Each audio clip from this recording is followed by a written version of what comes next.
First and foremost, I'd like to give all praise to Yahweh Ba'Shem Yahushai, Ba'Shem Rukal Kadash, double honors to elders and apostles of Great Millstone who have taught me this truth.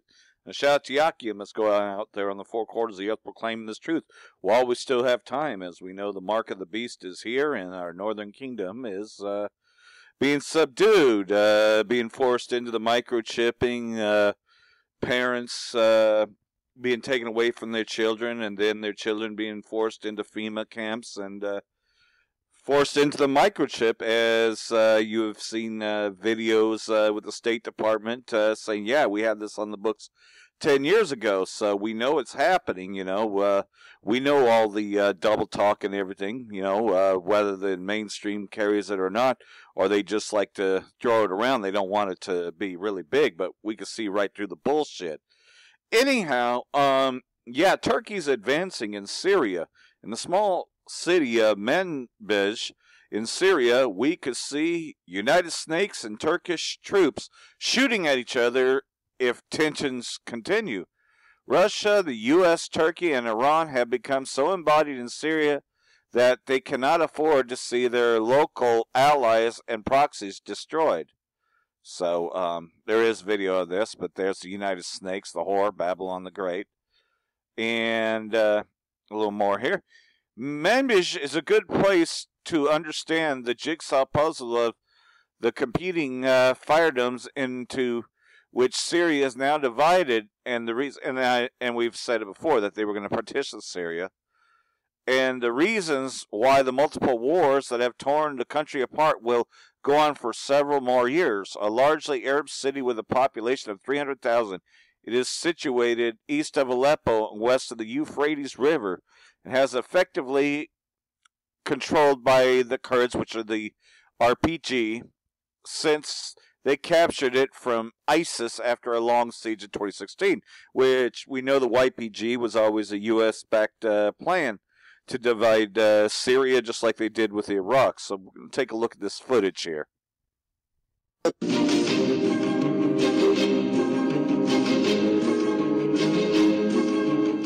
Münbiç içine de girecekler aşama aşama.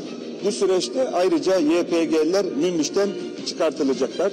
Amacımız YPG'nin kontrol ettiği tüm bölgelerde onları buradan çıkartarak bu bölgeleri istikrara kavuşturmaktır. Ve amacımız yine buraları o şehirlerin insanlarına vermektir.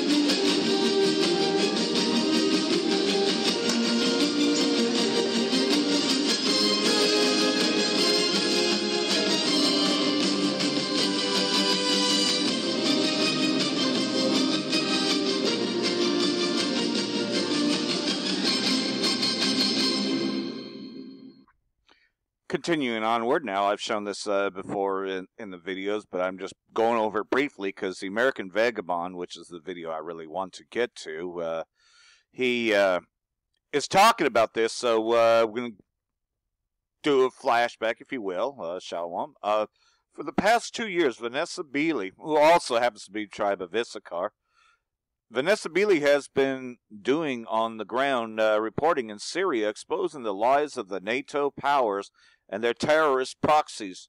Her work on the White Helmets in particular has drawn the ire of the warmongers and their media mouthpieces. Today, we talked to Beeley about the true nature of the White Helmets and the well-funded PR campaign that seeks to defend them. So let's go back to that interview. I would like to give the floor to Vanessa Beeley. Please, Vanessa, yeah.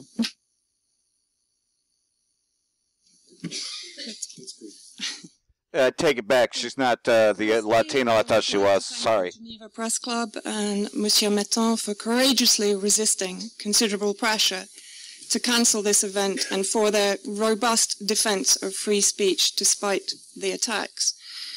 I would also like to first of all make the very strong point that those who do shout down the criticism or the investigations into the White Helmets by claiming that it is nothing more than Russian propaganda are ignorant of the fact that the majority of the evidence against the White Helmets comes directly from the White Helmets themselves, or from the moderate extremist media channels, which are largely established and funded by the EU, the UK, and the US, or from Syrian people liberated from areas under Nusra Front, which is Al-Qaeda-dominated terrorist occupation, e.g. in East Aleppo.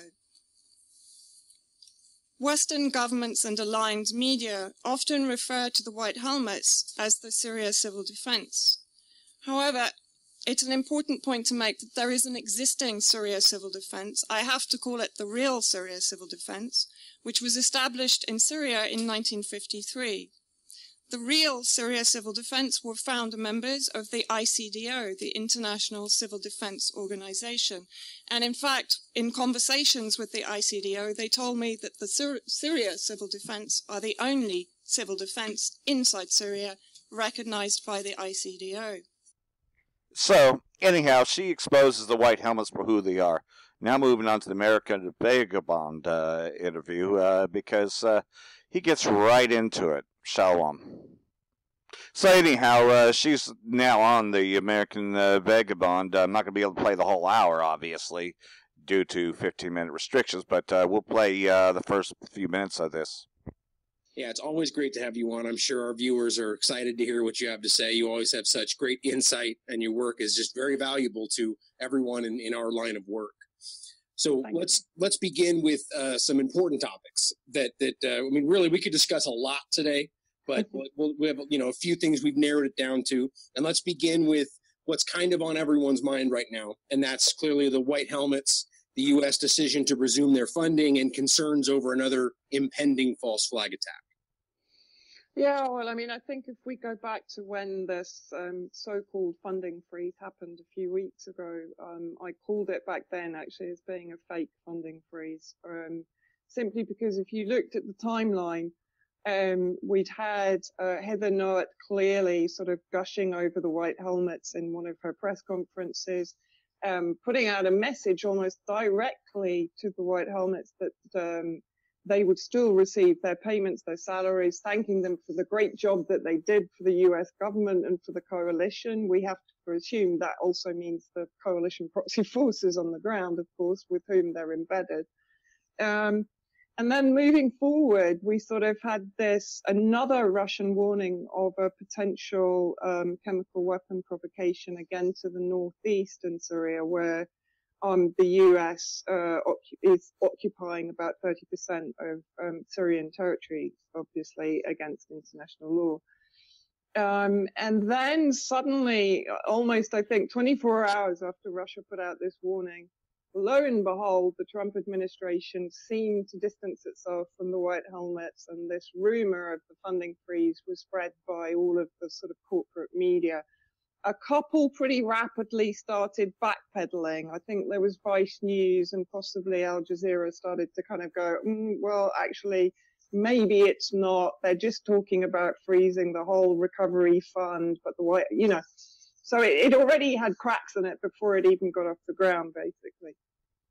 But at the same time, Raed Saleh, the leader of the White Helmets, and who had been refused entry into Dulles Airport in April 2016 because of his alleged extremist connections, was actually in Arizona at the John McCain Institute at the Sedona Forum 2018, receiving an award for courage and leadership. And shortly after that, received contracts from the White Helmets, received contracts from Turkey and from Qatar.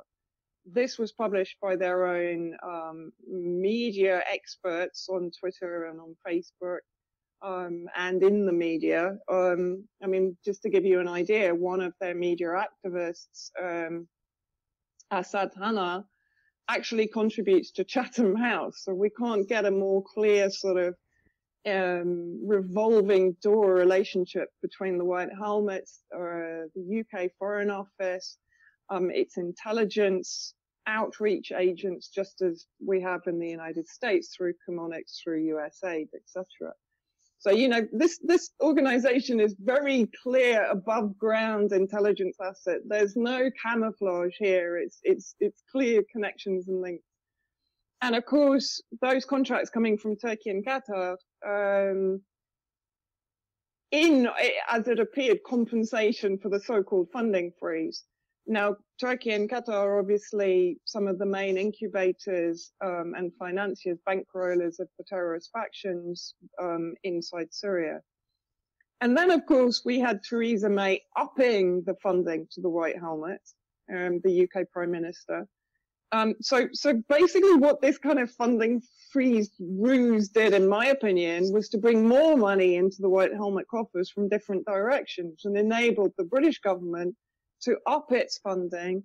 A recent Freedom of Information request has revealed that the British government has directly funded the White Helmets almost £39 million. Keep in mind, the White Helmets also tried to recruit Roger Waters.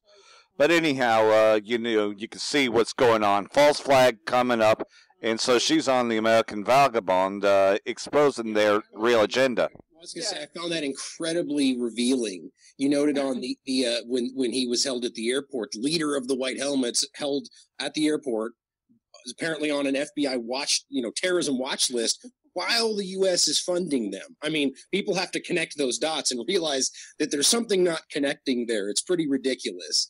But it's interesting to note that we have beyond a doubt, not just we, but I mean, many, many people have beyond a doubt demonstrated that not only do the White Helmets only operate in Al-Qaeda, terrorist-held areas, but they're very clearly supportive of that kind of concept. But yet we still continue to, I stop saying we, the United States continues to frame them as, all the great work they do. And it's just this constant contradiction of what's the reality versus the propaganda. Again, just pointing out things that people need to begin to realize, all very easily researchable. So like you said, very surface level, very, very clear.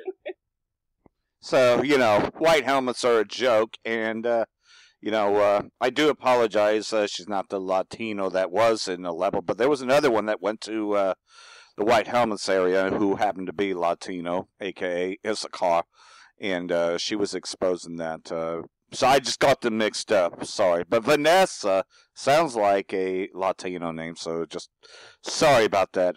So I'm going to go to the next part, in which you can also, we'll take a look at probably Chad Booksan, because like I said, Chris Green hardly does anything anymore. Trump administration withdraws United Snakes from UN Human Rights Council. The United States withdrew on Tuesday from the world's most important human rights body in protest of its frequent criticism of the Israeli state treatment of Palestinians. Well, we know the Israeli state, that's Amalek. It was the largest effort by the Trump administration to pull away from the international organizations and agreements that it finds objectable. And, of course, as well as I do, that pretty much this is leading to World War III, which we know Amalek will lead the charge, drawing the least of their flock in. Well, did I call her or what? Chad Booksam. Here we go. Welcome to Alternative Media Television. This is AMTV Live. I'm so glad to be joining with you guys today. We're going to have a fun discussion, a lot of important topics. I'm going to kind of just round table the news for you guys today, but I do want to start with an important subject, and it has to do with the United Nations. Now, before I get into it, we have seen Donald Trump basically withdrawing from a lot of these globalist institutions, whether it was right when he came in, him withdrawing from the Paris Accord, with the climate change Paris Accord, or, whether or not him getting away from the United Nations, whether or not him wanting to basically stop the U.S. from paying so much into NATO, whether it's with trade, across the globe, policies have been becoming more nationalized with Donald Trump as president. Now, this is why he was voted. This is why he was voted in. And look, we know that after World War II, these globalist institutions really started to build up, and they're supposed to be technically the protectors, right? They're supposed to be the protectors and the moral arbiters of everything that is right or wrong. But we know that everything that's morally right or wrong, that the United States leads the charge of that, of inhuman decisions, because, they're the ones that warred against our people. Shalom, until the next video, I'll continue.